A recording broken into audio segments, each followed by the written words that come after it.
I've seen a lot of dreams. Some are exciting, where some are horrendous. Most of us have a lot of nightmares. But just think how terrifying it would be if it became true. I'm telling you this because I've been through this. I even remember the nightmare I had like 7 years ago. I don't know how, but I randomly get dreams I never thought of. I usually dream about ghosts, but this time it was different and kinda a vision, as most of it became true. This dream was about a lady wearing a weird dark textured scarf having something written on them. It was a blur and congested, but there was something written on them. She was following me and I can't see her, but whenever I turned back, she vanished. It felt like she was around me, but invisible to my eyes. I can see her reflection in the mirror, but I can't see her in reality. I started sweating, frightened as I didn't know what was happening. Suddenly, there was a glitch in the lights, and when it became normal, I was freaking out. And I don't know how, but something touched my shoulders from my back, and I woke up. After that time, I saw that dream. A lady was a victim of that vision. Whatever I saw in my dream, mostly everything happened with her, and she went to a coma. I went for a campfire with my friends. My friends and I were so excited. When we all reached the campfire point, it was too dark. We cooked horror stories, sang songs, and soon went to sleep. After some time, I woke up because of a sound like someone is eating something. I was scared and started shivering. There, I decided to call my friends. One of them said, "Why are you so scared? You're sweating." I replied, "I hear a sound like someone is eating something." Another said, "Don't worry, we'll go and check what's happening." They both went to check what happened, but they didn't come back. Now, my level of scaredness was raised. Then, I came out of the tent. After a while, I saw a horrifying scene, and I was frozen. The heads of my friends were chopped off and hung on the branch of a tree, and then a small animal came out, which I assumed would be a very cute animal, but it was wrong. He was slowly appearing to be big and become a very horrible monster. I ran to my car and escaped so that I was safe. But then the same monster jumped over my car's glass, and this incident is frozen in my mind. One night, a young man was walking on the desolate road to go to another village, hearing a shot from behind. His feet stopped. "My child, listen. Just go ahead carefully." When the young man turning, he saw an old man. In confusion, young man asked, "But why?" The old man replied, "You don't know. Years ago on this road, some teenagers murdered one trespasser." Hearing this, the young man asked in surprise, "Killed a trespasser? But why?" The old man said, "For robbery. They buried his dead body under the tree. The leaves of the tree shake from the breeze." On hearing the old man, the young man thankfully said, "Oh, thank you for alerting me to the robbers." The old man said, "Not from the robbers." The young man asked with surprise, "So?" The leaves shake up again. The old man said, "From the soul of that man." The young man shouted, "What's rubbish?" The old man explained to young man, "Yes, that soul is a stopped youngster passing through the road," and then told his incident to the youngster.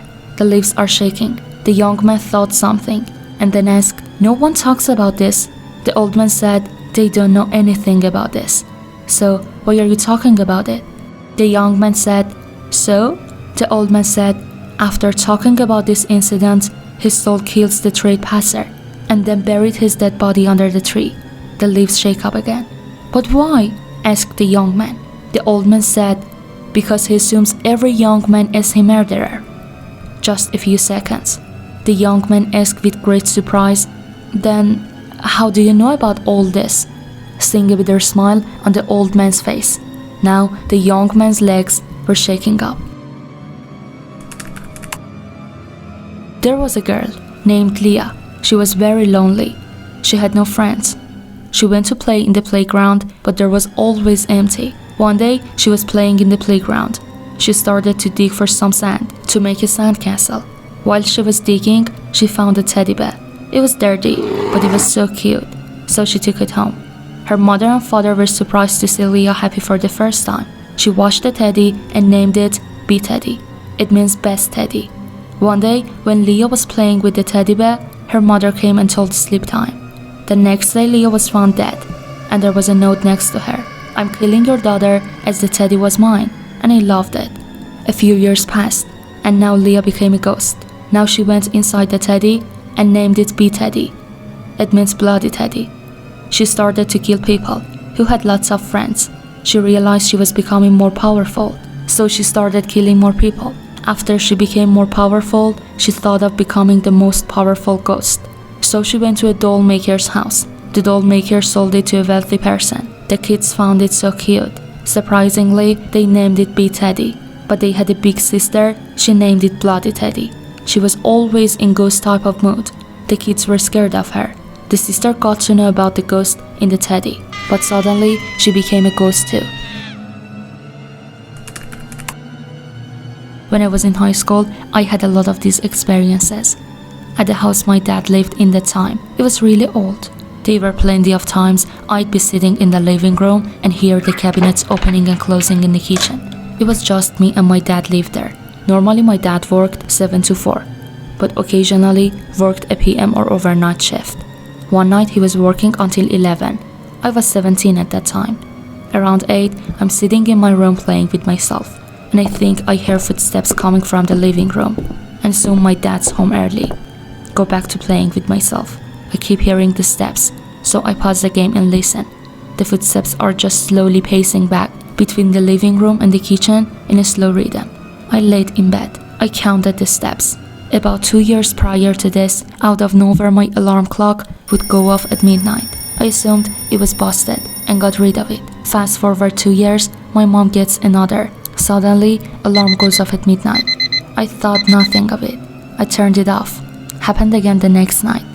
And then my sister pointed out the old one that I had. So I checked and made sure no alarms were set. Sure enough, 4 minutes later, my alarm goes off. Freaked out, I throw it out. The next night, I had a buddy of mine over, and my dad was working that night. He left for work around 2 a.m. Didn't have the clock set or anything. My friends knew nothing about the last couple nights, so I knew he wasn't just fucking with me. I heard that sound again. Alarm clock coming from my room. I went in. How if you just plug in a clock without setting it? The numbers just blink on and blink off. Well, it was doing that. As soon as I picked it up, the clock set it itself to 11 o'clock and just turned off by itself. When I was 37, I went to my high school reunion. I flew into the nearest airport and rented a car. About 3 miles outside of the town, I see someone on the side of the road, flagging me down. It turned out that it was one of the guys I had attended school with. Jim gets in the car and we started talking.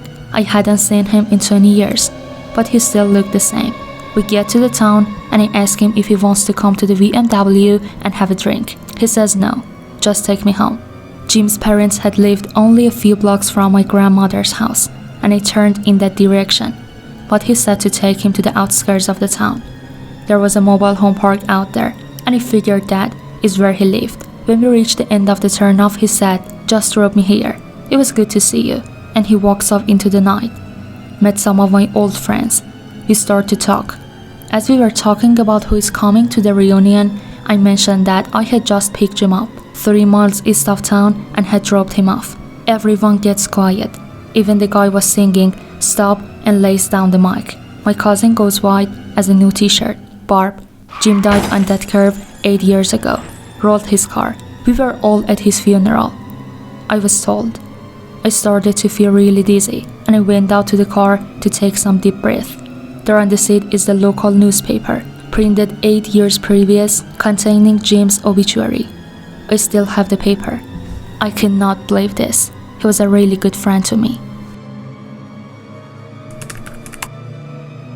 Shortly after college, I got married. We immediately moved into a basement apartment. This place had a poltergeist, and my wife was terrified. Whatever resided there with us made it clear it wanted to live alone. Dishes, glasses, and other items would fly off the shelf. My wife was hit several times. There was always an ominous feeling like we were being watched. At night, when we walked through the apartment in the dark, there would be insanely bright flashes of light that would illuminate the entire room. One night, while we were going to bed, as soon as my wife and I walked into the bedroom, we heard a voice from nowhere, called my name and said, "Move." My wife looked at me. I looked at her. I said loudly, "You've got it." We moved out 2 days later and stayed with family. The old lady who owned the place died. It's still an empty lot to this day. Nothing but grass and tree.